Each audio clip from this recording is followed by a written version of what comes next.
vaginita color de la perla, ojitos negros, nariz perfilada. Ahora más peruanos nos conectamos a la señal de Conectados TV. Conéctate tú también. Si tú me quieres.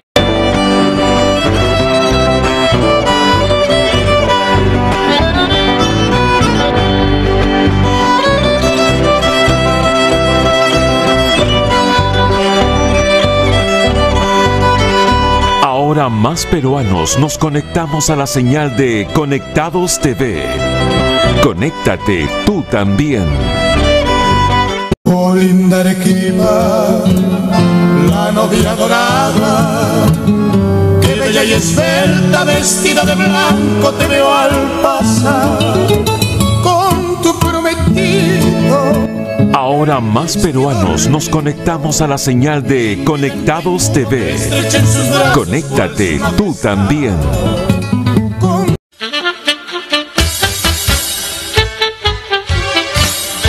Sechura vale un Perú, Sechura vale un Perú, porque sus minerales son el orgullo de mi Ahora más peruanos nos conectamos a la señal de Conectados TV. Conéctate tú también. vale un Perú.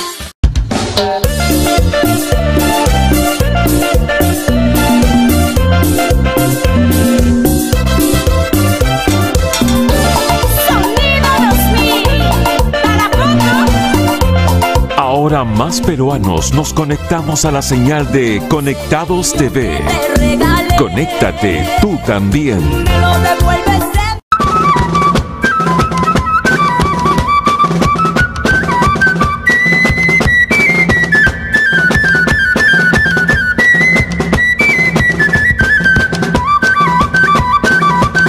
Ahora más peruanos nos conectamos a la señal de Conectados TV.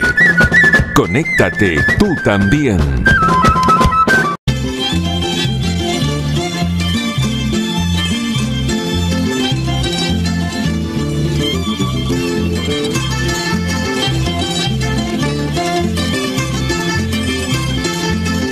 Ahora más peruanos nos conectamos a la señal de Conectados TV. Conéctate tú también.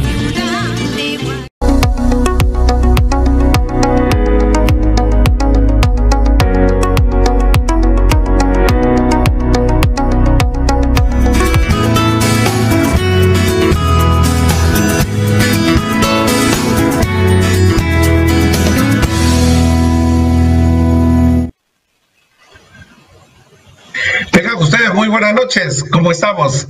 Bienvenidos a Buena Salud, aquí en Conectados Radio, Conectados Televisión. Soy el doctor Dante Nicho en la conducción del programa y siempre con el gusto de compartir con ustedes esta experiencia de salud preventiva, en la que Conectados lo que quiere es crear una educación sanitaria con todos ustedes, pasando por momentos difíciles que ya lo hemos comentado. El COVID sigue en aumento, las camas de UCI no se encuentran, están llenas, los balones de oxígeno que se necesitan, la gente hace grandes colas. Yo creo que hay que hacer una reflexión con nuestros gobernantes. Han actuado muchos de ellos negligentemente en estos últimos momentos. Si no es que seamos capitanes ahora cuando el barco está funcionando, ¿no? Porque no está funcionando para empezar.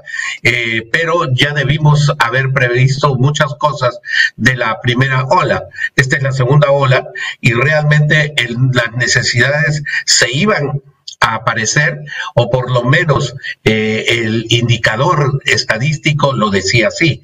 Y entonces más de 200 personas han muerto en las últimas 24 horas.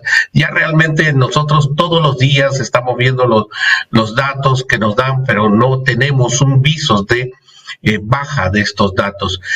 Tenemos que seguir cuidándonos, no se olviden la mascarilla, por favor, es sumamente importante eso. Estamos con la vacuna, la primera parte, la primera fase es para el personal de salud, bueno, el primer frente, que definitivamente lo necesita, pero estamos viendo si llegan las demás vacunas, y con todo este escándalo de quienes se colocaron vacunas en en etapa experimental. Bueno, necesitamos fe, necesitamos unión en nuestro país.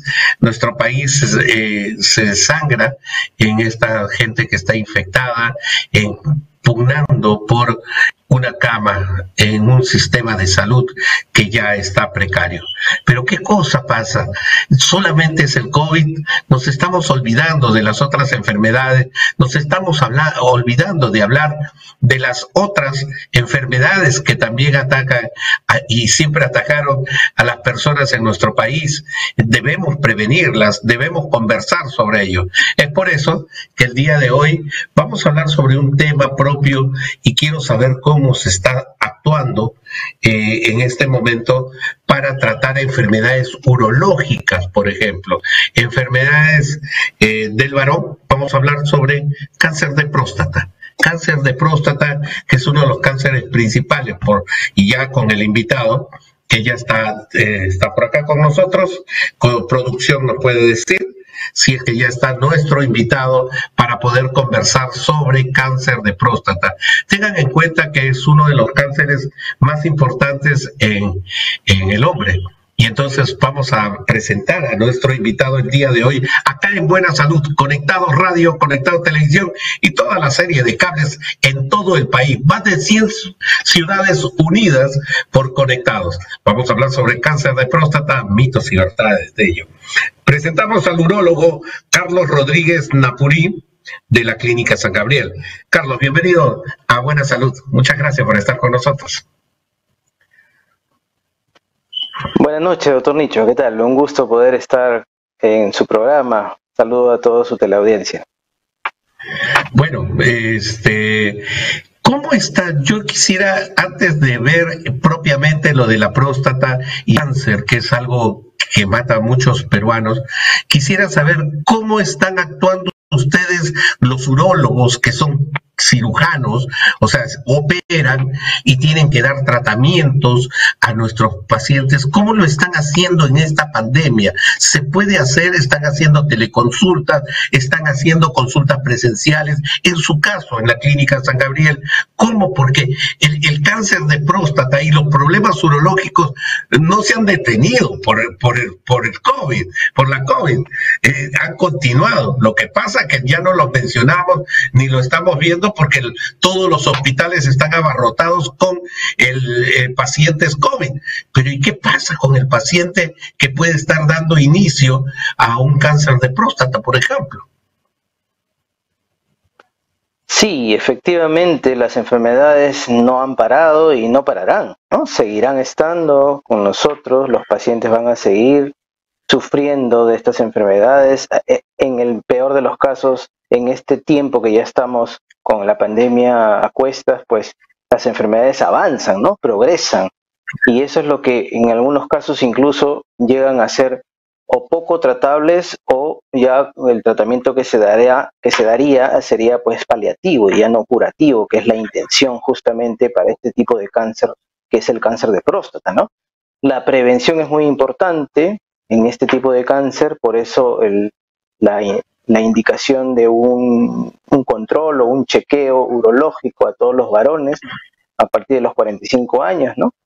Y para responder a su pregunta, pues sí, esta pandemia nos ha agarrado pues a todos con bastantes, digamos, dificultades para afrontarlas, ¿no? Y una de ellas es justamente la consulta presencial, ¿no? Los aforos han disminuido al 50%. Se ha activado con bastante énfasis la teleconsulta. En algunas especialidades es bastante bien aceptada y bien llevada la teleconsulta, sobre todo en las especialidades clínicas, ¿no? Pero las especialidades quirúrgicas, claro. Exacto, pero en las especialidades quirúrgicas como es la mía, como es la de cirugía, como es la de traumatología y todas las cirugías, pues si bien es cierto, podemos tener un primer contacto por la teleconsulta para saber los síntomas y lo que aqueja al paciente, pero de todas maneras en la mayoría de casos hay que hacer un examen físico presencial, ¿no? Físico. Eso como que se ha disminuido, ¿no? Claro, ahí voy, ¿no? Porque hay un examen propio para la gente mayor de 35, 40 años, que es el examen del tacto rectal, para poder detectar algunas anomalías de la próstata. Pero antes de eso y de ahondar sobre este examen prostático, que muchas veces le tenemos mucho miedo todos los varones, y eso seguro todos los televidentes y todos los que están en radio, eso se convierte en un mito también, como que no lo queremos hacer, y eso lo vamos a conversar muy bien ahora. Pero quería preguntarle antes de eso, llevarle, porque el cáncer de próstata es muy común en el Perú, es muy común en los varones peruanos tener cáncer de próstata dentro de la escala del número de cánceres que atacan al varón, por ejemplo. ¿Qué número es el cáncer de próstata? El número 3 es el tercero más prevalente en varones. Sí, ese es un cáncer bastante frecuente, ¿no? Bastante frecuente. Y como le comentaba hace un momento, nuestra misión es detectarlo en su etapa inicial. Temprana. Para poder brindar un tratamiento curativo, exactamente. Exactamente. Y ahí voy, ahora sí. ¿Cuáles son los exámenes? ¿Cómo puedo yo saber si tengo un cáncer de próstata? ¿Cómo puedo saber si tengo un inicio de cáncer de próstata? ¿Cómo saber si tengo una afección a mi próstata? ¿Cómo voy? ¿Me siento algo? ¿Orino de una forma distinta? ¿De repente tengo algo de sangre? No sé. ¿Cuándo suceden estos síntomas? ¿O no hay muchos síntomas? Se dice que cuando ya hay algún síntoma, probablemente ya esté avanzada la enfermedad. Por eso la importancia de la prevención. Es decir, si yo ya tengo 45 años, varón, y no tengo ningún síntoma, como prevención debo ir al urólogo para hacerme lo que llamamos nosotros un chequeo, ¿no? Tengo que hacerle una historia clínica en la cual voy a poder obtener información de sus antecedentes. Aquí en el cáncer de próstata es importante el antecedente familiar. Es decir, si mi papá, mi abuelo, mi tío, mi primo, mi hermano tuvieron o tienen cáncer de próstata, mi probabilidad de que yo la padezca es 4 veces mayor a aquel varón que no tiene ese antecedente. Entonces es importante significa saber el antecedente. Tiene algunos genes o una parte hereditaria, vamos a llamarlo así de forma más coloquial, más simple. Significa de que si algún familiar tiene, yo puedo tener el cáncer y no lo sé, o sea, potencialmente puedo tenerlo ahí. ¿Qué hacer, mi estimado doctor? Usted que es urólogo, doctor Carlos Rodríguez, usted que es un especialista en esta área, ¿cómo debo prevenir? Las damas se hacen su Papa Nicolau, ¿no? Cuando están las mujeres ya sexualmente activas, se les recomienda tener su Papa Nicolau y su exploración de mamas. En el caso del varón, ¿cómo prevenimos este cáncer, que es el número 3 para los varones? Entonces significa que es muy prevalente, o sea, se les da muy frecuentemente a los varones. ¿Cómo lo podemos prevenir? ¿Cómo es el examen? ¿El examen es tan traumático como seguro muchos de mis amigos que nos están viendo y nos están escuchando pueden decir? Oiga, yo no quiero ir al urólogo porque me han dicho que es un poco fastidioso el examen. Pero ¿cómo es la metodología del examen y este chequeo general urológico? Bueno, sí, pues se habla mucho o hay bastantes mitos, hasta bromas, ¿no?, sobre este examen del tacto rectal, pero debe saber todos los teleaudientes que el tacto rectal es uno de los exámenes que se hacen, no es el único, ni es solo, ni es, mejor dicho, para todos, para todos se hace igual, no. Hay que hacer, como le explico, una serie de exámenes. Lo primero, hay que registrar los antecedentes, ¿no? Este antecedente familiar es importantísimo. Hay que registrar cuáles síntomas presenta al momento que viene. Ya hay cierta edad en los cuales el chorro de la orina ya no tiene la fuerza como cuando uno tenía 15 o 20 años. El deseo de ir a orinar se hace más frecuente. El levantarse en las noches, mientras uno duerme, así sea una vez, sobre todo en varones jóvenes, ¿no? Menores de 60 años, no es normal levantarse en la noche a orinar, ¿no? Entonces, todos esos síntomas uno los va registrando en la historia clínica. Interesante. No quiero decir con esto, claro, ojo, pero no quiero decir con esto que por levantarse a orinar en la noche voy a tener cáncer. Ya tienes cáncer. No. Pero es No, le entendemos, doctor.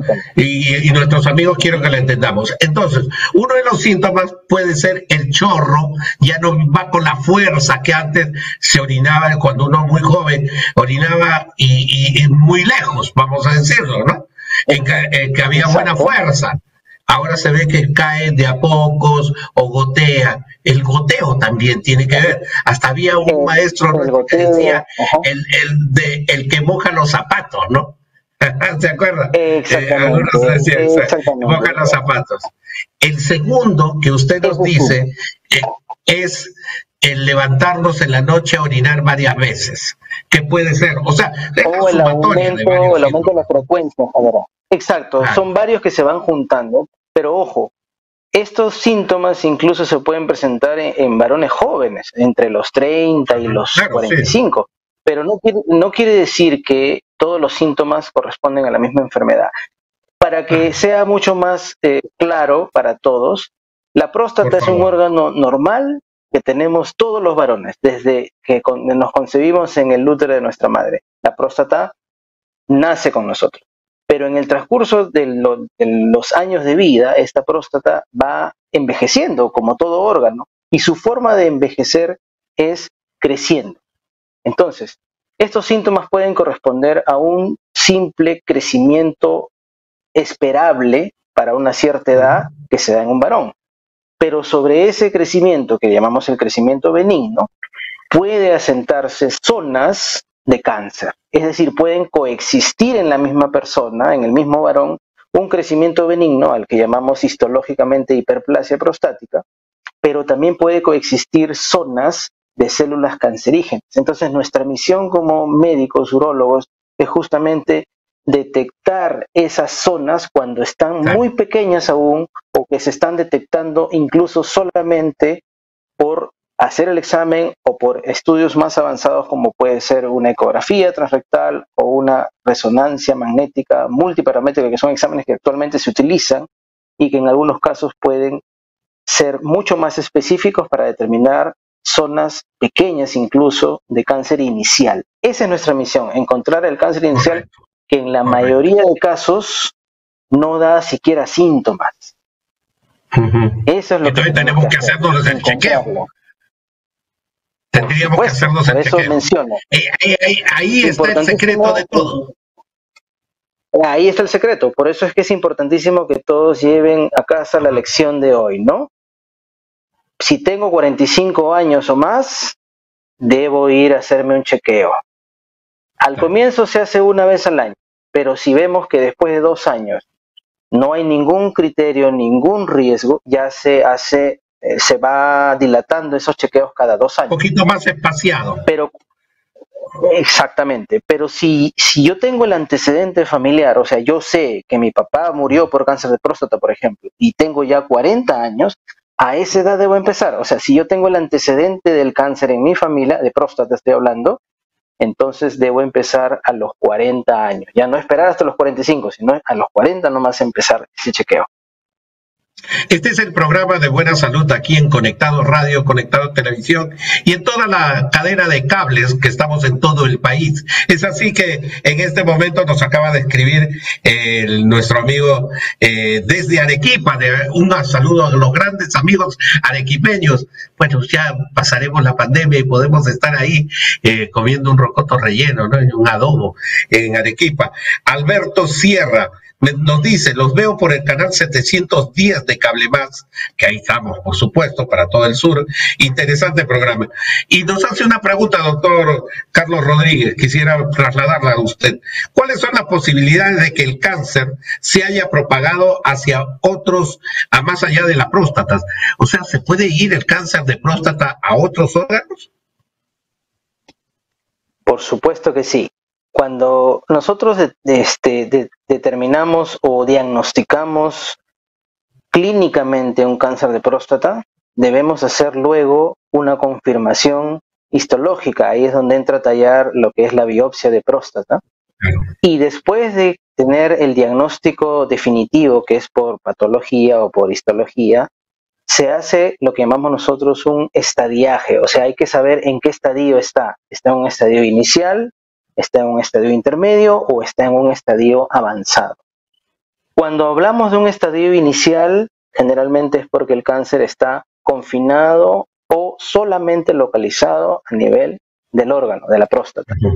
Pero cuando ya hablamos de un cáncer de estadio intermedio o de estadio avanzado, significa que ya las células cancerígenas pudieron haber viajado a otros órganos, principalmente ¿cuáles son? Ganglios pélvicos y ganglios retroperitoneales también. Y también cuando ya es un poco más avanzado incluso, puede haber metástasis hacia los huesos. Caramba. Y esos son los órganos principales. Exacto, pero también puede haber metástasis a otros órganos. Puede haber metástasis al hígado, a los pulmones, al cerebro, pero ya estamos hablando de un cáncer ya muy avanzado. Pero lo más frecuente es encontrar células cancerígenas hacia ganglios pélvicos y retroperitoneales y hacia huesos. Y me imagino que cuando ya este cáncer está de esa forma sumamente avanzado y diseminado, las opciones de tratamiento por lo menos ya son menores, ¿no? Por supuesto, porque ya cuando hablamos de un cáncer de próstata avanzado, entonces ya probablemente la opción de tratamiento que tenemos es solamente paliativo, pero ya no curativo. En cambio, cuando nosotros lo detectamos en un estadio inicial, cuando solo está confinado a la próstata, la mayoría de casos van a una cirugía radical de próstata que puede llegar a tener un éxito curativo por encima del 95%. Ah, qué bueno, qué bueno. Qué bueno, eso da esperanza. Por eso cuán importante es la prevención. Y justamente esto le comento al doctor Carlos Rodríguez, aquí en Conectados Radio, Conectados Televisión y en la serie de cables que estamos, lo que queremos aquí es crear una cultura preventiva de salud en este programa. Por eso le agradecemos muchísimo incidir en la parte de prevención, en lo cual lo está haciendo muy bien. Y así que nuestros amigos nos están llamando al 955-153-086. Repito, 955-155-086. Estamos con el doctor Carlos Rodríguez Napurí. Él es de la Clínica San Gabriel y es urólogo, especialista en enfermedades justamente de la próstata, las vías urinarias. Él es cirujano, entonces conoce mucho de esto. Quiero trasladarle también una pregunta de nuestros amigos. Miren, no, delante fue de Arequipa, ahora de acá de Lima. Javier de Caraballo dice, ¿cuál sería el síntoma principal para pensar en cáncer de próstata? Quizás hay algún síntoma, de repente orinar sangre o tener muchos dolores, no sé. ¿Hay algo que pudiera decirnos, oiga, cuidado, puede ser un problema la próstata? Quizá no el diagnóstico de cáncer, pero sí un problema la próstata. Bueno, definitivamente cuando la próstata está afectada puede deberse a varias razones, ¿no? Pero no necesariamente un síntoma específico del cáncer existe. Cualquier manifestación, como la que hemos mencionado hace un momento, ¿no? El aumento de la frecuencia urinaria, la disminución de la fuerza en el chorro urinario, el levantarse en las noches e ir a orinar, el sentir que no vacío por completo mi vejiga cuando voy a orinar, obviamente el orinar sangre, ya nos está diciendo que hay algo que está afectándose, ¿no? Pero no son síntomas específicos de cáncer, eso quiero que quede claro, ¿no? O sea, aquí la idea es que yo prevenga y que me chequee antes de que me dé un síntoma, porque la mayoría de cánceres cuando ya dan síntomas, usualmente ya estamos hablando de un estadio intermedio o avanzado. Entonces ya la terapéutica o el tratamiento cambia totalmente y probablemente ya no lleguemos a tener un tratamiento curativo o por encima del 95% de curación como ofrece cuando está en estadio inicial, ¿no?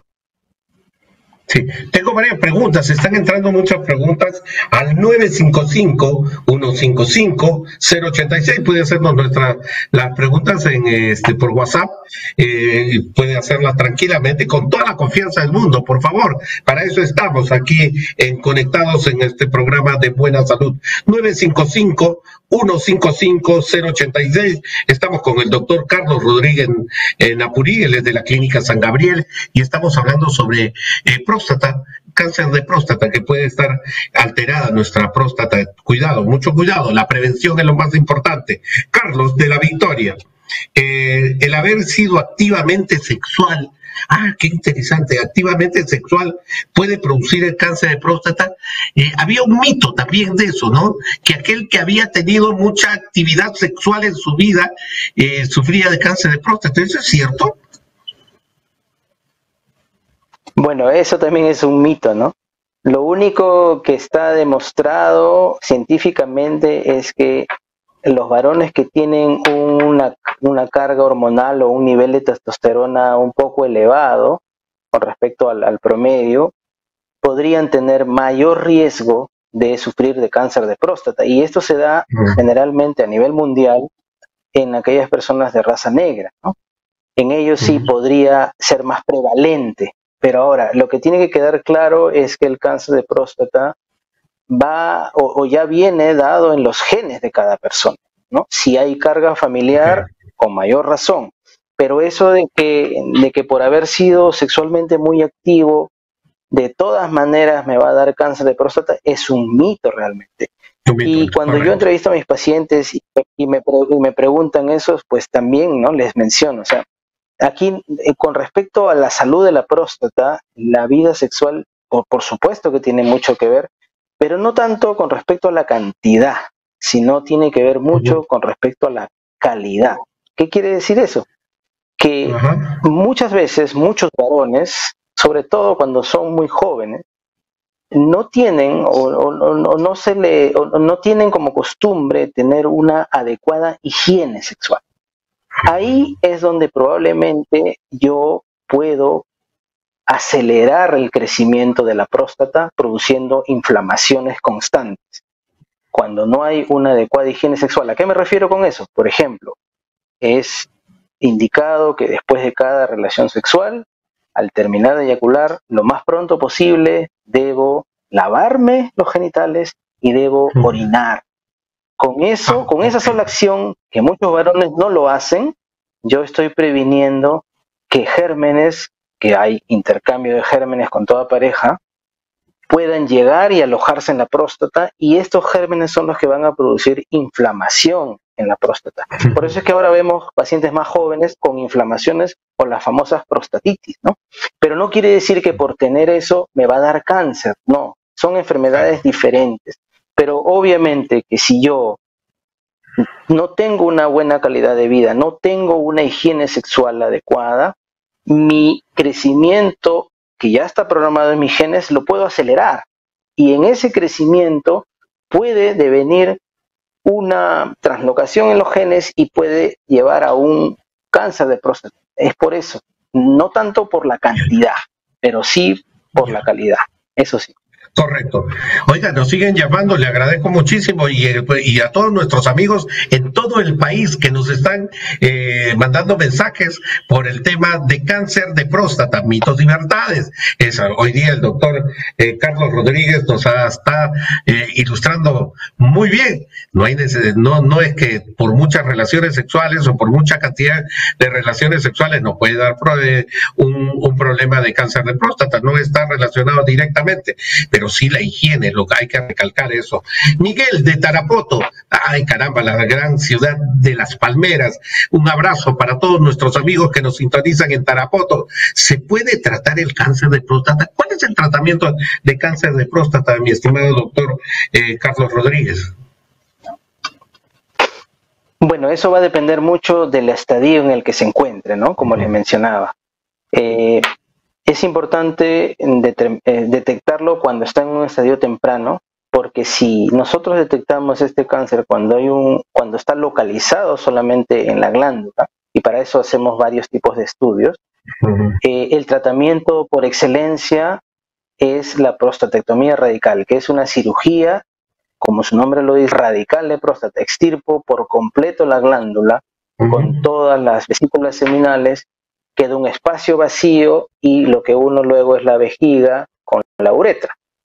Hago una anastomosis, llamamos eso, es una unión entre la vejiga y la uretra, porque ya todo el órgano salió por completo. Ese es el tratamiento cuando hablamos de un cáncer de próstata inicial, en su estadio inicial. Pero cuando ya tenemos cáncer de próstata estadio intermedio o estadio avanzado, ahí también tenemos que tener otros tipos de digamos, mediciones que hacemos.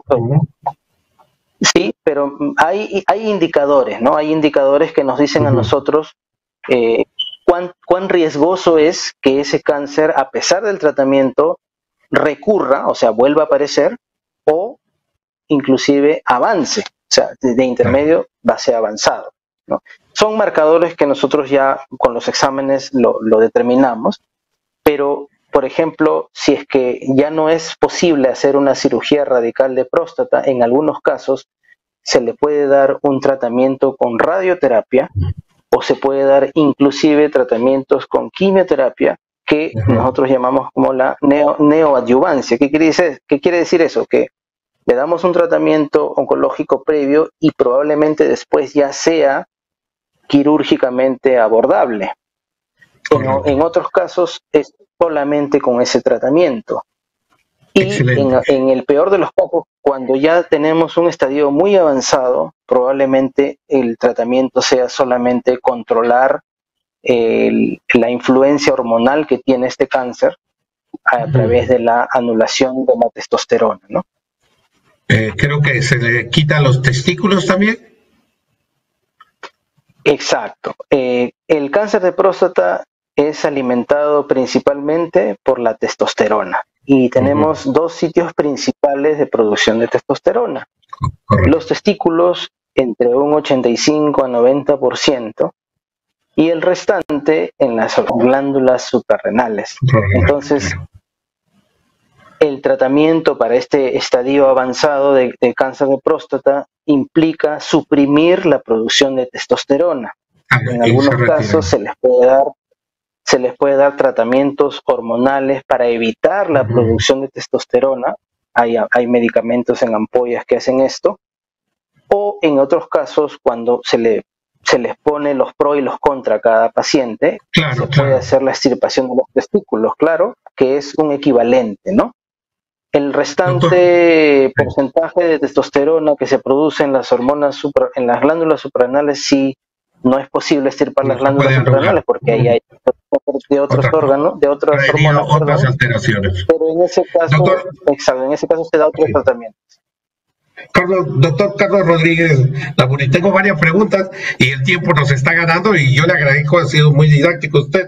Raúl Jiménez desde Juliaca, quiero darle un abrazo a todos nuestros amigos de Puno, Juliaca, que están en sintonía de toda la red de cables y también de Conectados Radio y Conectados Televisión. La pregunta de rigor, no me puedo ir si me la han pasado varias. ¿Me tengo que hacer el tacto rectal? Bueno, pues sí, ¿no? Sí, sigue siendo todavía un examen importante y necesario, ¿no? Por supuesto, a pesar de que los antecedentes, a pesar de que los análisis que se pueden hacer de sangre, de orina, las ecografías nos indican que aparentemente no hay ninguna sospecha de cáncer, de todas maneras es bueno y es necesario porque todavía no hay ningún examen que supere al tacto, ¿no? O sea, uno siente, uno toca. Nosotros cuando hacemos la especialidad nos dicen, ¿no? Para que seas un buen urólogo tienes que saber ver con el dedo, con la mano, porque uno toca. Y no solamente hablo de la próstata, ¿no? Hablo de diferentes órganos que abordamos. Cuando uno toca, cuando uno siente, mucha información te da. Entonces sigue siendo importante. Ahora, hay formas de hacerlo, ¿no? No es cuestión de improvisadamente y de una manera muy brusca, porque eso es justamente lo que muchos varones se tienen como mala experiencia, ¿no? Nos corremos de ello.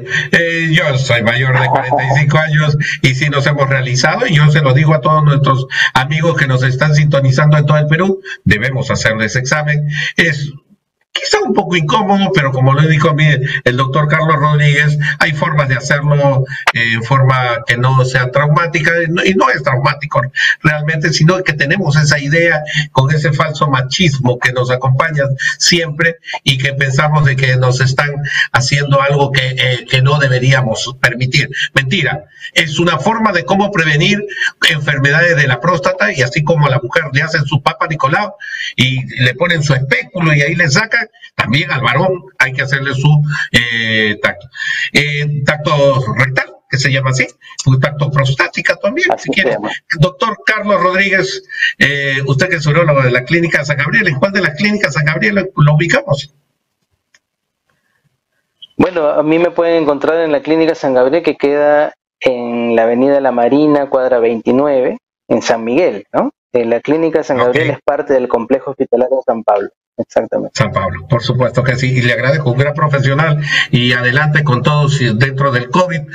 Sigamos pensando en que también las otras enfermedades nos pueden dar, y tenemos que prevenir los cánceres, tenemos que prevenir las otras enfermedades, la hipertensión, la diabetes y todo ello. Muchas gracias, doctor Carlos Rodríguez Dapurí, de la Clínica San Gabriel, muy amable, muchas gracias por estar con nosotros, y se lo agradece todo el Perú. Y por supuesto, vamos a despedir el programa. Nosotros ya terminamos con esta sesión de esta experiencia de salud preventiva, esta experiencia en la que queremos crear una cultura de salud. Esto es buena salud, y yo soy el doctor Dante Nicho, que me queda decirles que no se olviden, todos los martes y todos los jueves, ahora vamos a tratar los temas así, hemos tratado algunos temas de actualidad también por los problemas sanitarios que se han presentado en nuestro país, pero no nos podemos olvidar de la próstata, no nos podemos olvidar de los problemas ginecológicos, oftalmológicos, y todo ello vamos a tratar aquí en Buena Salud, por supuesto, en Radio Conectados y Conectados TV. Bueno, solo me queda despedirme, y el doctor Dante Nicho les dice que tengan una semana saludable.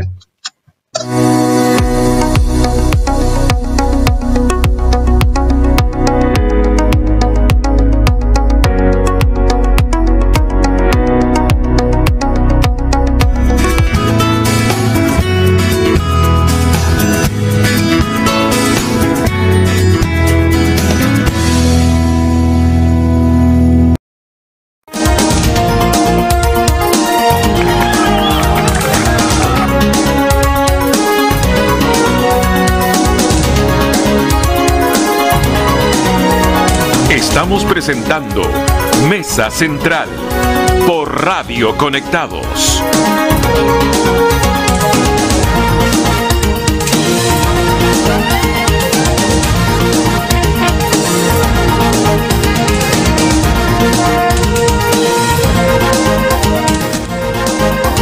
¿Cómo están, amigos? Les damos la bienvenida aquí a Mesa Central en Radio Conectados TV. Un gusto nuevamente estar con ustedes. Hoy, lunes 3 de mayo, estamos solamente a un mes y 3 días de la segunda vuelta, que será definitiva en esta campaña electoral. Fuimos testigos del debate que se realizó, algunos lo llaman más encuentro, más que debate, que se realizó el día sábado a la 1 de la tarde. Comenzó alrededor de la 1:15, 1:20, porque al parecer a la candidata Keiko Fujimori no la dejaban ingresar rápidamente, tuvo que ir a pie, según relataba, porque había muchos carros, mucha gente que estaba obstaculizando la ruta, hasta que pudo llegar finalmente a la Plaza de Armas de Chota y pudo realizarse este encuentro, que fue interesante, sobre todo por el escenario en donde se realizó, ¿no? Es primera vez que vemos que un debate de esta trascendencia se realiza en un escenario de un pueblo alejado, ¿no? de Lima, y además ha sido un lugar de origen del movimiento de los ronderos, de las rondas campesinas, que históricamente es muy importante porque significó de todas maneras, al menos en Cajamarca y otras regiones del Perú, un muro de contención muy importante en contra del terrorismo, de Sendero Luminoso y del MRTA. De hecho, como comentábamos el viernes pasado en Cajamarca, en comparación a otras regiones del Perú, no se registraron e igual número de actos terroristas, ¿no? Justamente por ese mecanismo de autodefensa de su territorio que significaba la existencia de los ronderos, que además tenían digamos, un sustento legal, porque inclusive figuran en la Constitución, tal como lo informamos el viernes. Muy bien, hoy día vamos a entrevistar al señor Ernesto Bustamante, él es integrante del plan de gobierno de Fuerza Popular, a quien vamos a dar la bienvenida seguramente unos minutos más.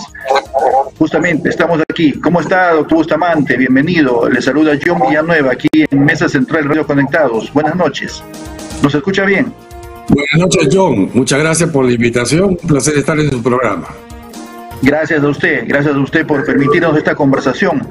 Bueno, conversemos un poco sobre las propuestas de plan de gobierno referidas a la salud, de Fuerza Popular, pero antes quisiera un poco referirme al hecho de la coyuntura, ¿no? A lo que hablaron un poco el sábado en este encuentro que hubo en Chota, donde hubo una curiosa coincidencia entre ambos candidatos, dijeron, respecto a las vacunas, ¿no? Respecto al proceso de vacuna que la gente exige que se acelere y que mejore, dijeron, hemos conversado con el embajador de Rusia, ¿no? Y luego el día de hoy el ministro de Óscar Ugarte ha dicho, pero bueno, las empresas no negocian con candidatos, los laboratorios no se gestionan directamente con los gobiernos, pero en líneas generales, ¿cómo es el tema de vacunación? ¿Cuál es la propuesta que tiene Fuerza Popular para mejorar este proceso que es, digamos, tan necesario, ¿no?, para la salud de los peruanos? Ok, John, gracias por la pregunta.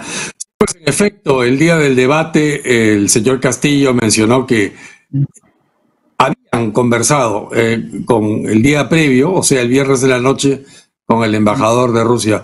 Obviamente él no, porque él estaba internado en la clínica, ¿no? Así que él no fue.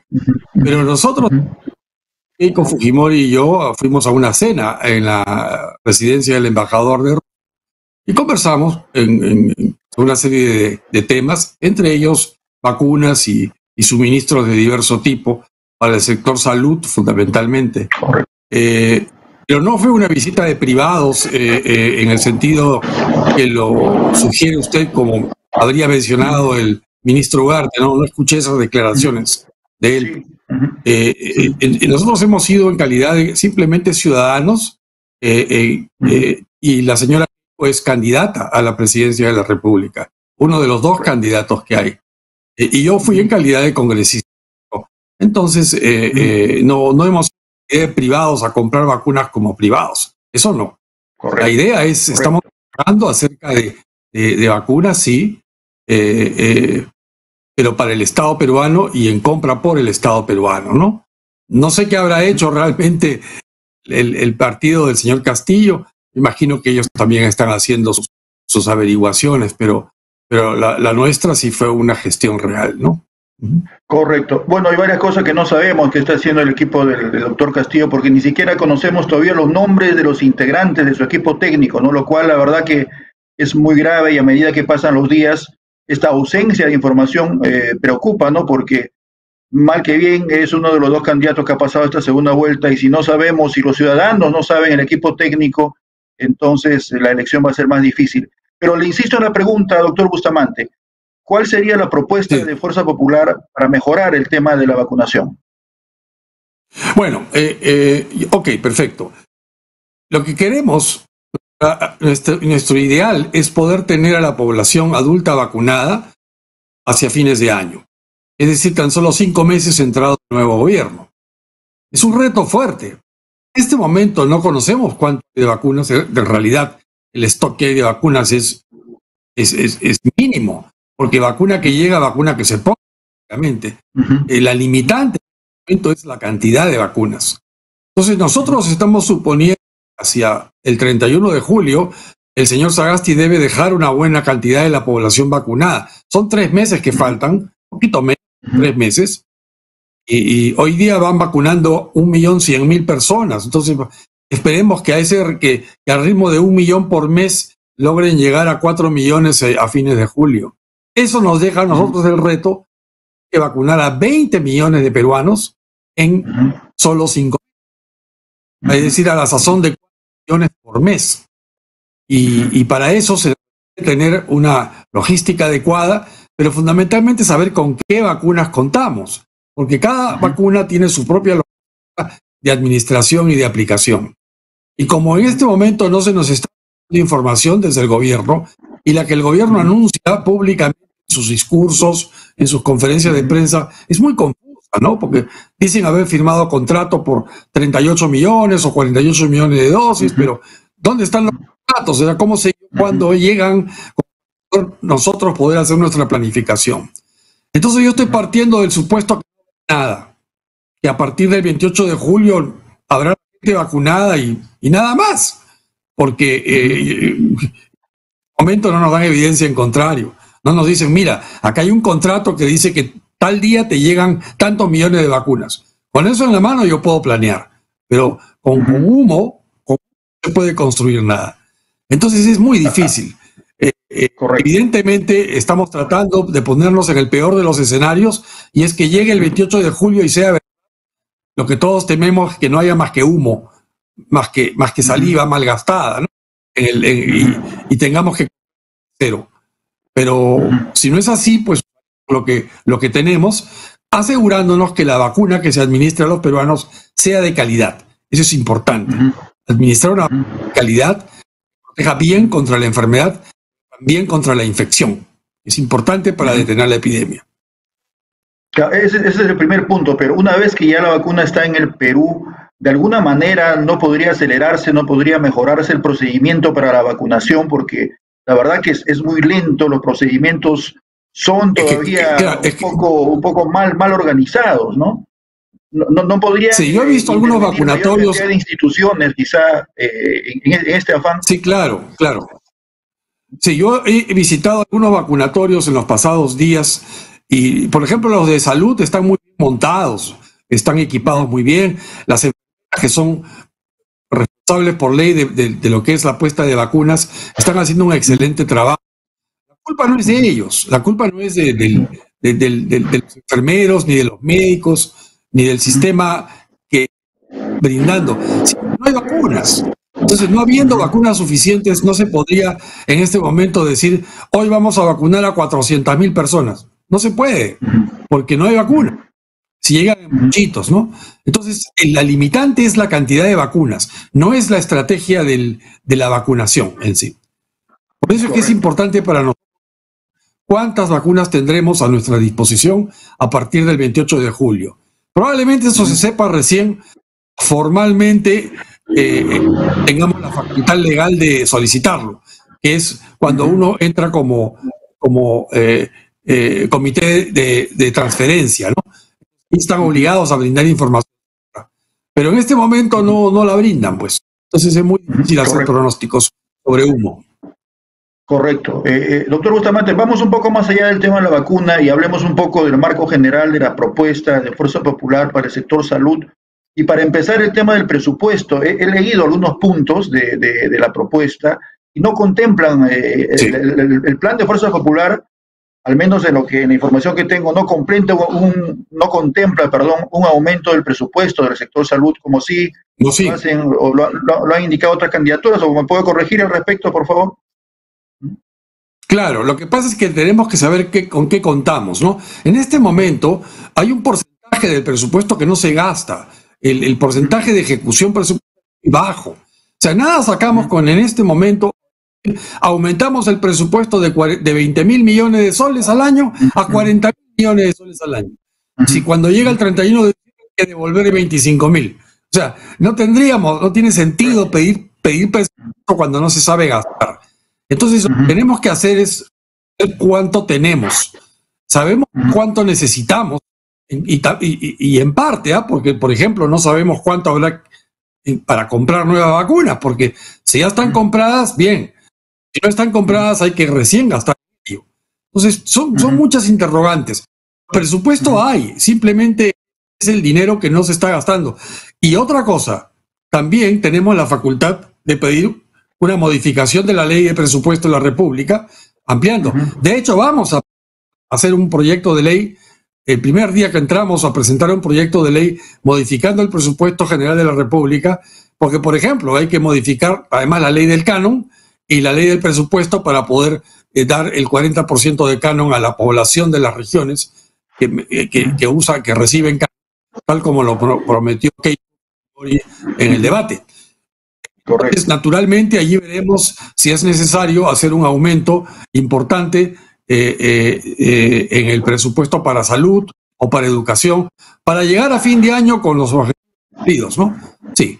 En un momento sería imprudente de nuestra parte decir, ya, vamos a pedir 30.000 millones de soles, cuando en realidad no sabemos en qué lo vamos a pagar todavía, porque no sabemos cuánto nos dejan o comprometido, devengado, o siquiera en planes, ¿no? No sabemos. Así es. Ahora, respecto a las medidas de prevención, ¿no? Para evitar mayor contagio, sobre todo, doctor Bustamante, teniendo en cuenta el futuro, o sea, una futura pandemia que se puede presentar no nos puede agarrar tan mal como país, o sea, no podemos repetir esta experiencia en la cual hemos tenido una infraestructura sanitaria realmente malísima, ¿no? Hay que mejorar, ¿no? En todo sentido y también en procedimientos. Por eso le digo, en cuanto a la prevención, ¿cómo podemos hacer para prevenir que haya mayor cantidad de infectados? Por ejemplo, masificar quizá el uso de pruebas moleculares. ¿Qué tipo de medidas se podrían tomar en el futuro gobierno de Fuerza Popular? Ese es el esqueleto básicamente de la prevención. Es cuando tengamos una población vacunada, va a ayudar muchísimo. Pero hay países que han logrado contener el virus sin vacuna todavía, cuando aún no había vacuna. Entonces lo que tenemos que tener es un sistema de identificación temprana de contactos. Entonces se ha propuesto un mínimo de 30.000 pruebas moleculares por día adicionales a las que actualmente se hacen. Hoy se hacen pruebas moleculares para confirmar un diagnóstico hecho ya clínicamente o cuando alguien se ha tenido contacto con un sospechoso.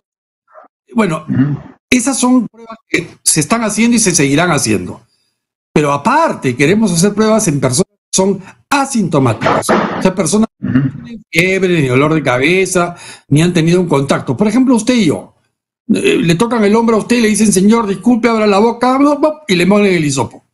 Y usted dirá, ¿pero por qué? No, nada, simplemente estamos haciendo despistaje masivo. Su número de celular, por favor, se anota el celular, su DNI y chao, nada más. Si usted es positivo, lo van a llamar por teléfono para preguntar quiénes han sido sus contactos y que se les pueda avisar a ellos que tienen que aislarse, y usted también. ¿Para qué? Para evitar que usted o sus contactos puedan seguir propagando la enfermedad. Ojo, usted estaría solo infectado. Recordemos que mucha de la gente, la mayoría realmente de las personas que se infectan con el virus, son asintomáticas. Son personas que no sufren ni siquiera un resfrío, una tos, un dolor de cabeza. Entonces ellos salen con seguridad y creen que lo hacen de buena fe porque no se saben enfermos o contagiados, perdón, pero no están enfermos, o sea, no sufren la enfermedad, pero sí contagian. Y ese es el detalle. O sea, la epidemia se caracteriza porque hay propagación creciente o continuada de una enfermedad infecciosa en este caso.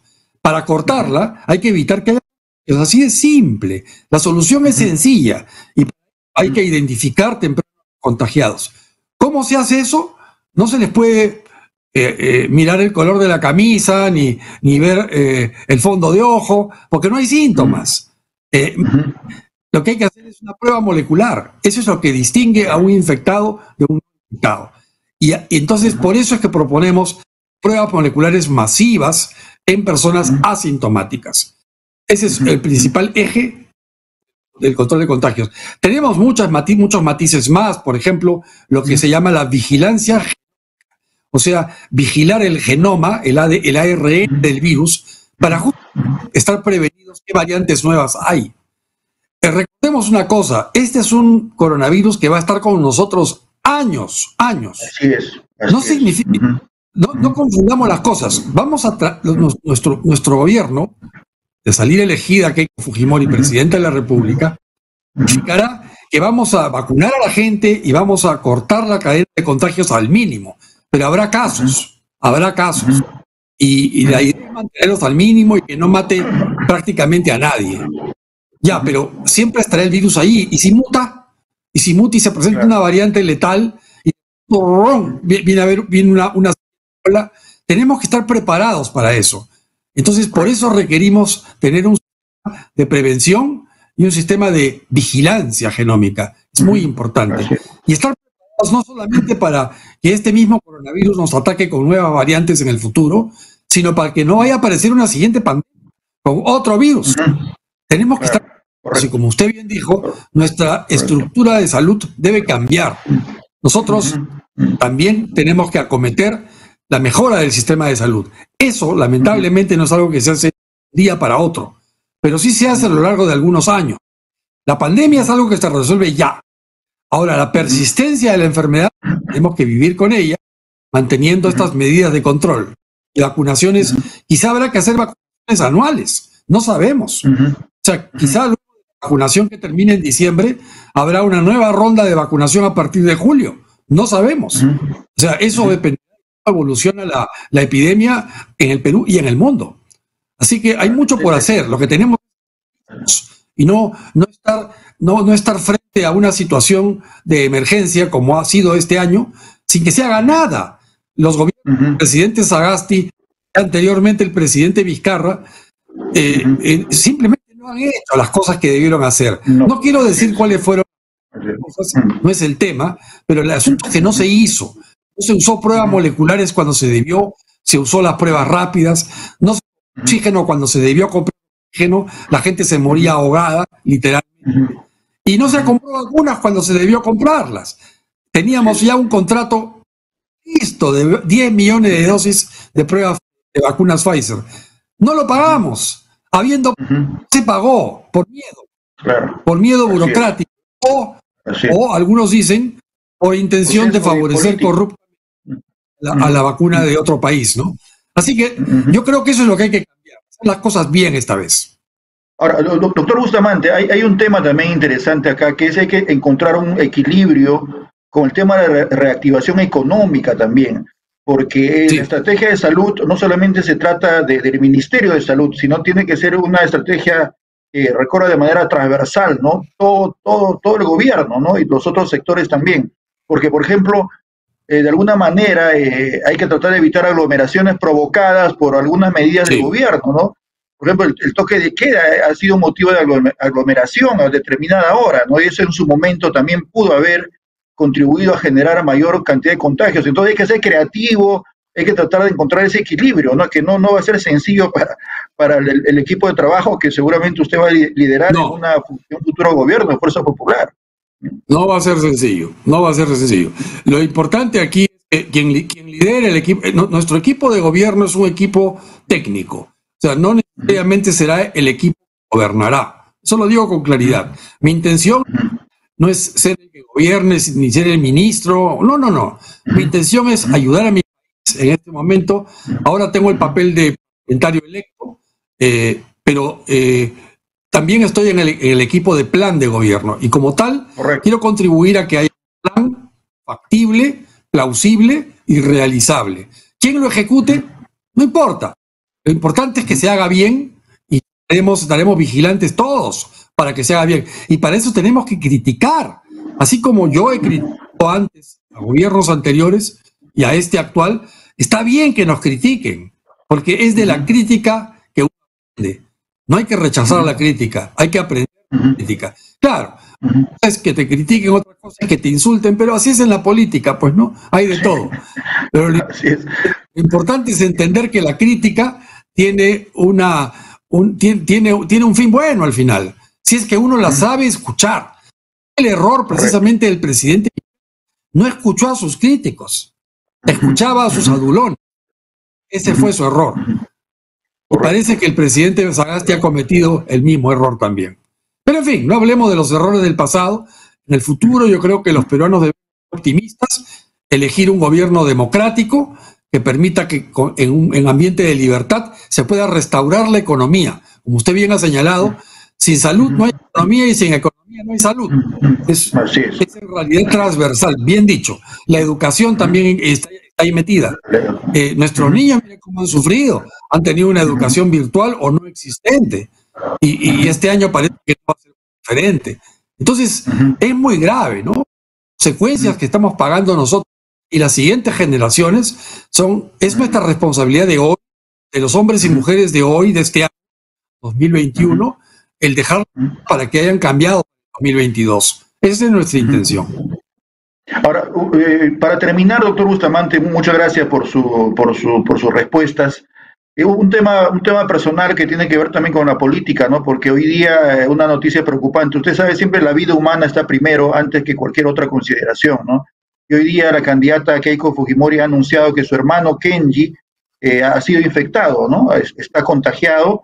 Incluso leímos un Twitter del señor Kenji Fujimori que parecía que también decía que su esposa había sido contagiada. No sé si usted sabe algo de la salud de ellos. Sí, lo que yo sé lo sé por Keiko. Tanto Kenji como su esposa Erika están infectados y están enfermos con COVID-19. Aparentemente están en el cuarto día de la infección, y en el caso de Kenji, un compromiso pulmonar que puede llegar al 15% probablemente, y en el caso de Erika, su esposa, un poquito menos. Pero ambos están con principios de neumonía con compromiso pulmonar. Entonces están bajo cuidado médico, porque no les está dando una severa, ¿no? Y hay que cuidar que esto no vaya a... Pero sí, lamentablemente que y su esposa están sufriendo lo que han sufrido, pues, literalmente, yo diría millones de peruanos, ¿no? Porque han muerto cientos de peruanos, pero han sufrido COVID más de 1 millón, fácilmente. Y otros 2 o 3 millones más, el virus ha pasado por ellos y no lo saben, porque fueron asintomáticos. Así es. Entonces, sí, es una enfermedad que afecta a todos. Muy bien. Bueno, hacemos votos, ¿no? Y nuestro deseo para que se mejore el señor Kenji Fujimori, así como también lo deseamos para cualquier otra persona que está en la política. Como para cualquier peruano. Para cualquier peruano. Para cualquier peruano, exactamente. Con la misma intensidad y con el mismo deseo positivo y constructivo, que es el mensaje que queremos dar. Doctor Bustamante, muchas gracias. Ha sido usted muy gentil, muy amable. Ojalá podamos hablar en a usted una oportunidad. Seguramente ya después del 6 de junio. Le deseamos suerte de todas maneras, porque tienen un objetivo político, ¿no? Que cumplir más allá de la elección. Sí. Y estamos en campaña. Que todo sea para bien. Muchas gracias, muy amable. Muchas gracias, John. Muchas gracias por la gentil invitación y un saludo afectuoso para toda su audiencia. Muchas gracias. Muchas gracias, muy amable. Muy bien, ha sido el señor Ernesto Bustamante quien al momento está liderando, digamos, el tema de la salud, ¿no? Que es tan importante en el plan de gobierno de Fuerza Popular de la señora Keiko Fujimori, que nos ha ilustrado de una manera sencilla y clara sobre las propuestas principales que tienen ellos para mejorar nuestra situación tan delicada, ¿no? Y que nos ha puesto lamentablemente como un país realmente que a nivel mundial ha mostrado una gestión malísima a nivel del gobierno. El gobierno fundamentalmente del señor Martín Vizcarra nos ha dado una vergüenza realmente, porque nos situó una lista de quizá de los países que peor desempeño habían tenido en la gestión de la pandemia, ¿no? Y esto lo hemos sufrido todos los peruanos, ¿no? Y si a esto le agregamos los temas de corrupción, en fin, ya para qué vamos a hablar ni para qué hacernos mala sangre. Vamos a seguir adelante y vamos a tomar esta segunda vuelta electoral como un motivo de reflexión para poder optar por lo que se considera es la mejor opción para nosotros como humildes periodistas, y desde esta tribuna, para nosotros de la democracia, obviamente, es la posibilidad de seguir en libertad, con libertad de expresión, con libertad económica, con el respeto por la iniciativa privada, ¿no? Ese es nuestro punto de vista, pero ustedes pueden tener un punto de vista diferente, no lo vamos a juzgar, y por eso es que muchas veces hemos abierto los teléfonos, los hemos escuchado y hemos dialogado con el mayor respeto y con el mayor afán de simplemente escuchar su opinión, escuchar sus argumentos también, que para nosotros son muy importantes. Hemos recibido muchas veces llamadas del interior del país, de lugares alejados, cercanos, de La Libertad, de Ayacucho, en fin, de Puno, de Ucayali, de La Libertad, efectivamente, de Chepén. Así es que nuestro deseo es escucharlos e interactuar, porque por algo nuestra estación se llama Radio Conectados. Muy bien, vamos a ir con nuestra siguiente entrevista. Estamos con el especialista en conflictos sociales, el señor Javier Aliaga, a quien también le damos la bienvenida aquí en Mesa Central, en Radio Conectado. ¿Cómo está, señor Aliaga? Bienvenido. ¿Me escucha bien? Buenas noches. Yo, como tenemos tenemos un poquito de dificultad, pero estamos viendo. No sé si me escuchas bien. Sí, lo estoy escuchando por el celular. Hay un poquito de interferencia, pero sí, lo estoy escuchando. Queríamos hablar con usted fundamentalmente por el tema de los resultados electorales, ¿no? En muchos lugares en donde ha habido industria extractiva de años, no de ahora, sino de años, ha ganado la alternativa de Pedro Castillo, ¿no?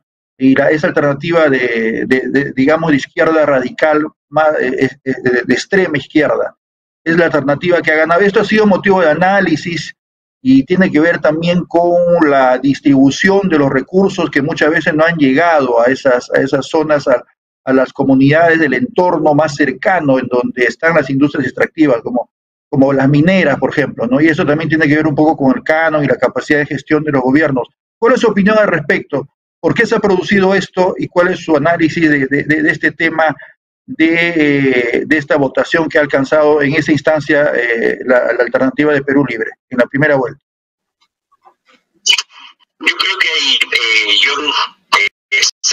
tengo tres motivos, ¿no? O sea, lo del canon y lo pésimo en la próxima gestión de los presidentes regionales es un tema ya de larga data.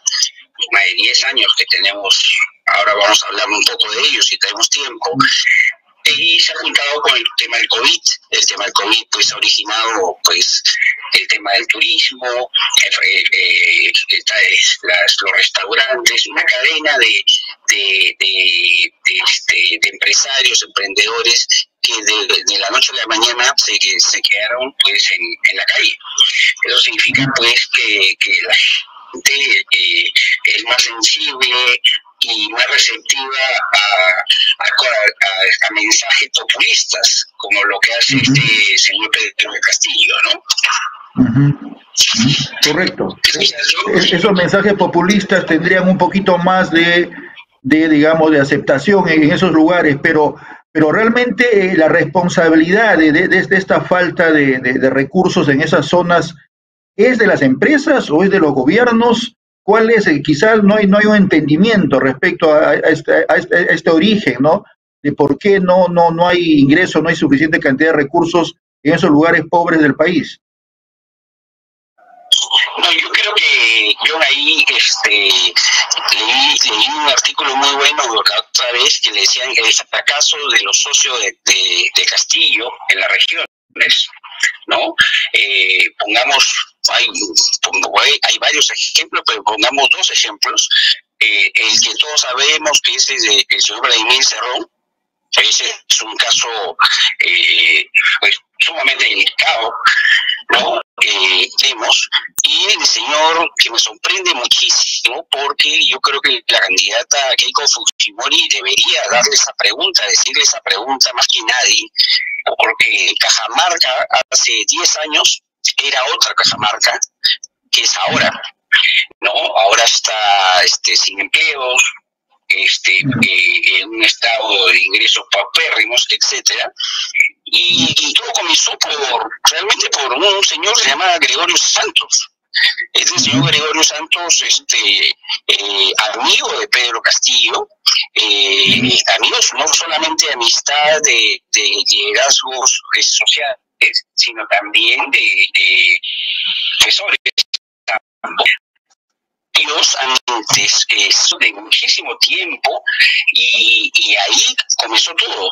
Mi pregunta sería para el señor Castillo es ¿por qué, siendo usted un líder comunal y un ex dirigente de SUTEP importante en la región, pues nunca habló, nunca le hizo un paro y nunca trajo a la gente de Chota, que son gente buena, que yo conozco muchísima gente que ronda en las zonas, gente trabajadora, impecable, entonces dio la palabra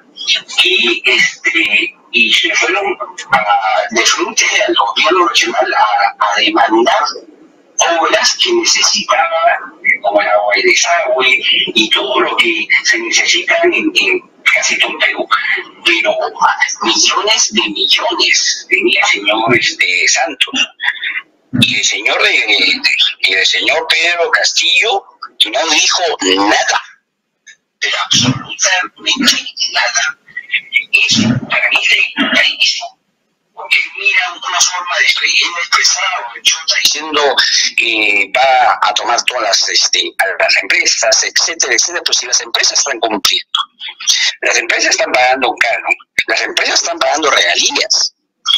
El que su amigo Gregorio Santos, una condena de 19 años por varios temas de robos, etcétera, peculado, etcétera, y el señor ha tenido 2 años, más de 10 años con él, y han estado en varias regiones juntos. Eso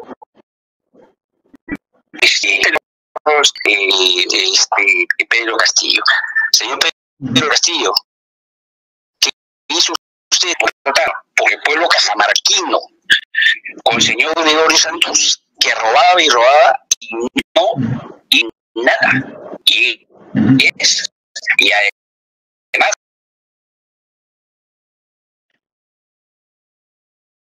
correcto, sí, estamos escuchando entrecortado. Lamentablemente no hemos podido captar, hay algunas fallas en el audio, pero de lo que estamos dialogando, un poco de lo que estamos captándolo de la respuesta, es decir, es un tema de falta de gestión. ¿Sí? ¿Aló? ¿Sí? Sí, es una falta de... No, pero aparte de falta de gestión, yo creo que hay un...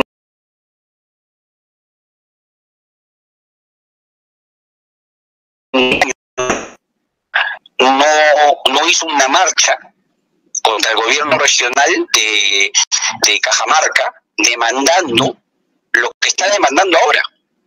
No sé si me ha escuchado yo. Sí, lo último sí lo hemos escuchado. Adelante, continúe, por favor. Ahora sí lo estamos escuchando mejor. Eso sí me preocupa realmente. O sea, él demanda a que todos los peruanos hay que quitarle las propiedades, hay que quitarle todo a todos. Pero yo solamente le di una pregunta. Usted, amigo del señor Santos, señor Pedro de Castillo, amigo y colega de profesor a profesor en Cajamarca, en más de 10 años que estuvo el señor en las dos votaciones importantes, aparte de la alcaldía de Jaén, que estuvo el señor Santos también, nunca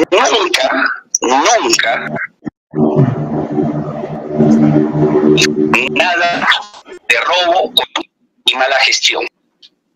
Nunca. Sería importante, ¿no? Porque el señor le demanda a todos los más personas que son unos rateros, los empresarios son unos rateros, que quieren dejar el imperio, etcétera, y su amigo Santos en la tierra en Cajamarca robaba y él no hizo nada. Sería una buena pregunta que él le doy yo, estimado yo. Ahora, ese es un tema, Cajamarca es un tema, tal como usted lo ha señalado, pero un tema, digamos, que está siendo más nombrado y más mencionado en la campaña es la gestión de Cerrón, ¿no? De que quien es socio político, ¿no? del señor Castillo, que además aparece en la carátula del plan de gobierno de Perú Libre, ¿no? y que de alguna manera sustenta y ha sido la persona que ha sacado adelante el partido, que está llevando la candidatura a la presidencia del señor Pedro Castillo. Entonces, a quien más se ha mencionado es la gestión que hubo de Vladimir Cerrón en el gobierno regional de Junín, en donde también hay muchos indicios de temas de corrupción. Incluso hay una sentencia ya en contra, que se está ejecutando en contra del señor Cerrón, y además no solamente tema de corrupción, sino de una mala administración, una muy mala gestión de gobierno. Y por eso también debe ser que esta última elección, la candidatura del señor Castillo en Junín ha obtenido un porcentaje menor respecto a otras regiones, ¿no? Entonces, ¿qué nos podría usted decir de eso, también del tema de Junín?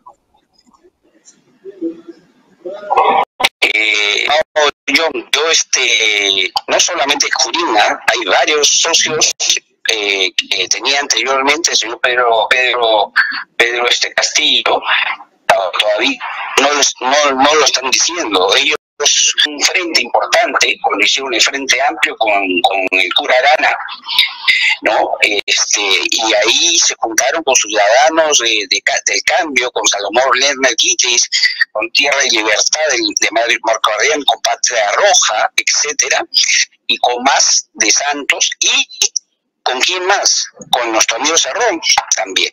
O sea, ellos en el 2013 hicieron este frente.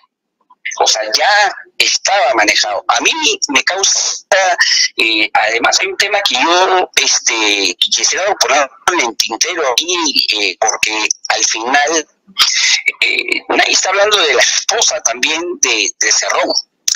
La esposa de Cerrón es una señora cubana que la conoció cuando fue a hacer su maestría y a estudiar la ideología de Castro, y con esa idea, pues lógicamente es lo que quiere hacer e implementar acá en el Perú, ¿no? Si ganase el señor Pedro Castillo.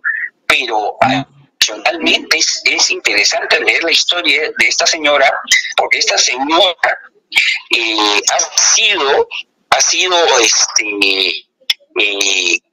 calificada que una de las gestoras y manipuladoras que han hecho un aprendizaje en Venezuela y en Bolivia sobre matrices sociales y manejos de masas. Estoy seguro que lo está haciendo, está ayudando al señor Pedro Castillo de todas maneras. O sea, es una mujer con una ideología absolutamente radical, y es la esposa del señor Cerrón. Eso, lo sumando con no solamente el señor Cerrón tiene demandas y ya están calificados hasta ya para el prisión, están los hermanos. Los hermanos estaban en todos los negocios de la misma región. O sea, y uno de los hermanos que están dentro del Congreso ahora, ya tiene la demanda puesta, y no lo van a poder apresar porque ya entró al Congreso, pero acá toda la familia Cerrón es el que maneja ese partido. Eso es sumamente delicado. No sé qué le pareció, señora Aliaga, el debate que se produjo en Chota el sábado. No sé si tuvo oportunidad de verlo, pero fue un escenario en donde se originaron las rondas campesinas, ¿no? Lo que mencionábamos ya varias veces en el programa, y fue la primera vez que vimos un encuentro, más que debate, fue un encuentro, ¿no? Entre candidatos que pusieron sus ideas en 5 temas diferentes, y que estuvo, digamos, bien organizado, hubo cierto orden, no se escuchó mucha intervención del público, sino de muy lejos. Pero más allá de eso, ¿qué le pareció el debate, el escenario, el contexto y las propuestas que se hicieron? Bueno, yo quisiera separarlo en 2 o 3 partes, ¿no? La respuesta. Una, debo felicitarla a la candidata Keiko Fujimori por haber ido a Chota, una zona realmente rondera, dura, pero además de gente buena, gente muy buena, pero una fecha compleja que era el Día del Trabajo, ¿no? Que son fechas complejas en cualquier parte de cualquier región del Perú, por varios motivos. Primer tema por ahí. Segundo, pues debo decir que han estado impecables los 2 periodistas chotanos, impecables. Hicieron su trabajo y pudieron manejar las variables que había varias, porque esto no era pues un debate, ¿no? Esto era, han salido una frase, cosas, ha salido, ¿no? Creo que el gran semilla del señor Castillo, ¿no? Porque todo lo que él dice es tomo cabecea, ¿no? Pero lo más gracioso, pongamos en este ejemplo que habló de Camisea, es que los dos últimos presidentes, los dos últimos gobernadores de Cusco están presos, y presos por corrupción. Y el de Camisea es sobre dinero Correcto. Lamentablemente no estamos escuchando bien el audio, se está entrecortando una vez más la comunicación. No estamos escuchando, no estamos captando bien, lamentablemente, la respuesta del señor Aliaga. Vamos a ver si podemos de alguna manera corregir esa interferencia que tenemos. No lo estamos escuchando bien. Sí, vamos a ver si podemos corregir, o en todo caso retornamos con la entrevista con el señor Aliaga. Se ha cortado ya totalmente la comunicación. Mientras tanto, simplemente decirles que efectivamente, ¿no? Este debate se realizó con, digamos, la aceptación de la señora Keiko Fujimori a ir a acudir a un lugar donde quizá algunos podrían haber pensado que iba a tener un escenario hostil, ¿no? O tal vez algún tipo de medida no adecuada. Sin embargo, más allá de algunos incidentes muy leves, de algunas circunstancias muy leves, esto no ocurrió y se pudo desarrollar una exposición de ideas, digamos, que pudo escuchar la población sin mayor sobresalto, ¿no? Y esto también es digno de aplaudir, ¿no? Porque al fin y al cabo se mostró una organización adecuada de los ronderos, ¿no? Y también de la municipalidad, cuyo alcalde pues hablamos justamente el día viernes, ¿no? Un día antes. Lamentablemente estamos tratando de retomar el contacto con el señor Aliaga. ¿Me está escuchando? ¿Me está escuchando el señor Javier Aliaga o no? Lamentablemente no. ¿Aló? Así es que nosotros... ¿Aló? Sí, aló, ahora sí. ¿Aló? Ahora sí. ¿Aló? ¿Me escucha, señor Aliaga? Ahora sí. Sí, estimado John. Lamentablemente los últimos 5 minutos no pudimos captar sus declaraciones, pero nos estaba comentando, ¿no? De estas supuestas conexiones, digamos, y estas ramificaciones, no solo familiares, sino también de políticas y conexiones que tenía el señor Cerrón, y esas relaciones que se establecen con el señor Castillo, ¿no? Adelante, por favor. Ahora sí, nuevamente, al parecer lo estamos escuchando. A ver, ¿me escuchas, John? Ahora sí. Sí. Ya. Sí, ahora sí. Mira, John, yo creo que hay más como creo que no se pudo escuchar porque estoy estoy en extranjero en este momento, pero lo que le dije, hay varias aristas. Con este señor Cerrón hay varias aristas, ¿no?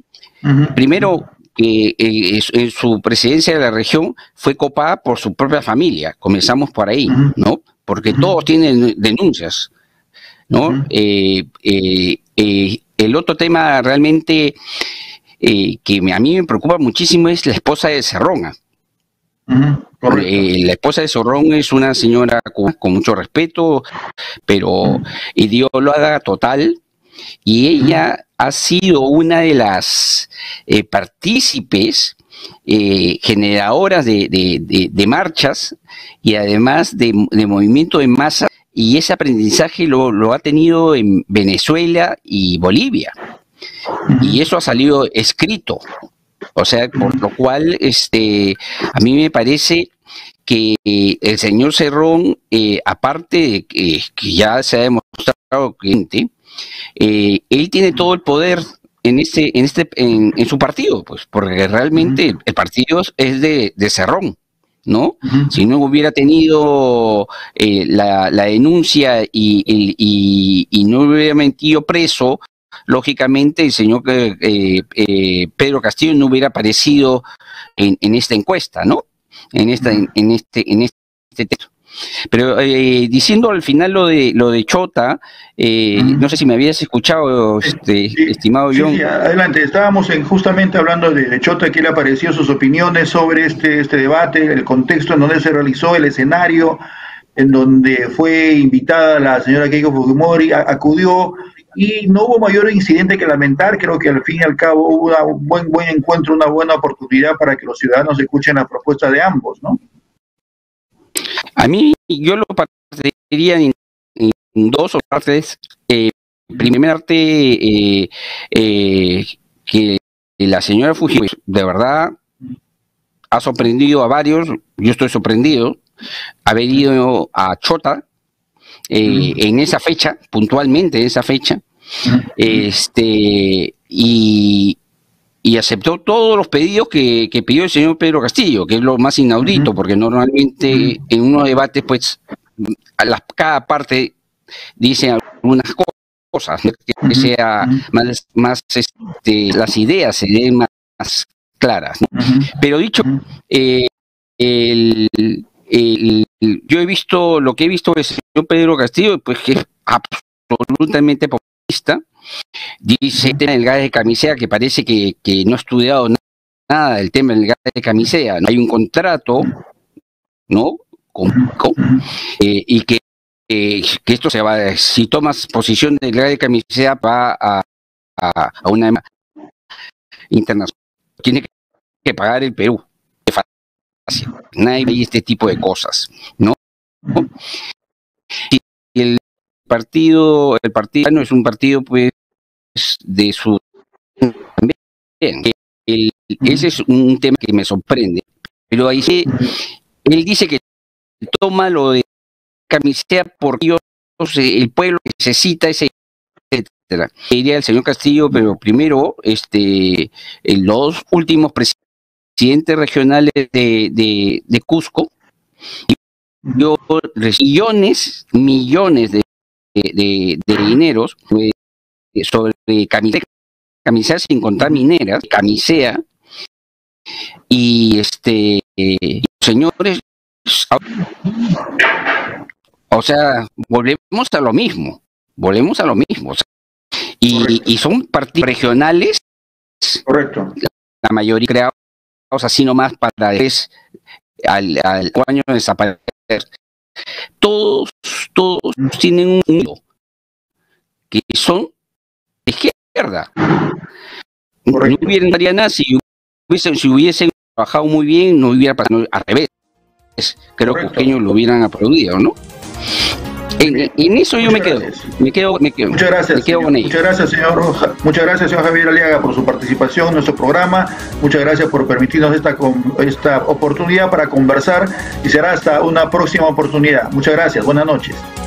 Hasta luego. Muy bien, amigos, entonces estábamos comentando justamente lo que había pasado el sábado, y al día siguiente pudimos conocer los resultados de otra encuesta producida por Ipsos Apoyo. El día de ayer a las 9 de la noche se dio a conocer a través de la plataforma de Canal 4, Canal N, en fin, en donde el resultado era 43% a favor de Pedro Castillo y 34% a favor de Keiko Fujimori, con lo cual se había acortado un poco la brecha, ¿no? Es decir, ambos suben, pero hay una diferencia, ¿no? Es decir, Pedro Castillo sube un punto, a 43, en cambio la señora Keiko Fujimori sube 3 puntos y se ubica en 34, con lo cual la diferencia se reduce a 9 puntos porcentuales en esta carrera para ver quién gana en la segunda vuelta, ¿no? Y no solamente eso, sino que también hay otros indicios que permiten señalar en esta encuesta. Ya luego seguramente estaremos comentando otras que vendrán en el futuro, pero al menos en esta encuesta, digamos que ahí se registra una cierta tendencia a aumentar el nivel de votación que podría tener Fuerza Popular, no solamente en el conteo final digamos, que llega ahora a 34, sino también en algunos otros sectores poblacionales, ¿no? Algunos otros segmentos de la población. Por ejemplo, en Lima es evidente que hay un favoritismo tremendo hacia la señora Keiko Fujimori, mientras que en otras zonas del país, como por ejemplo en el sur también hay un favoritismo tremendo y así muy acentuado a favor de Pedro Castillo, ¿no? En el centro igual, un poco en el norte también, pero en Lima quizá si la diferencia fuera mayor a favor de Keiko Fujimori, eso podría repercutir también en los resultados finales, ¿no? De la encuesta, pero en Lima por lo menos hay una quinta parte, entre un 20 a 22% que todavía apoya a Pedro Castillo y por lo tanto la diferencia no puede ser más grande, digamos, en el resultado final, que repetimos es de 43 a 34. Ya veremos en los próximos días los resultados de otras encuestas. Ustedes saben, hay varias empresas encuestadoras, faltaría la de Datum, faltaría la de CPI, faltaría la de el Instituto de Estudios Peruanos también, que está haciendo encuestas vía telefónica, el IEP, y que se publican principalmente en la República. Pero de todas maneras es importante conocer estas tendencias, ¿no? Por otra parte, hasta ahora no se conoce el equipo técnico del señor Castillo, y esperamos pues que en los próximos días, en los próximos semanas, estos nombres se den a conocer, porque será muy importante para la elección final. De lo contrario, realmente se tomará como una falta de respeto, ¿no? a todos los electores, porque no es posible votar por un candidato sin saber quiénes son las personas que supuestamente van a ejecutar el plan de gobierno que se propone. Muy bien, amigos, esto ha sido todo por el día de hoy aquí en Mesa Central. Será hasta el día de mañana. Muchas gracias. Buenas noches.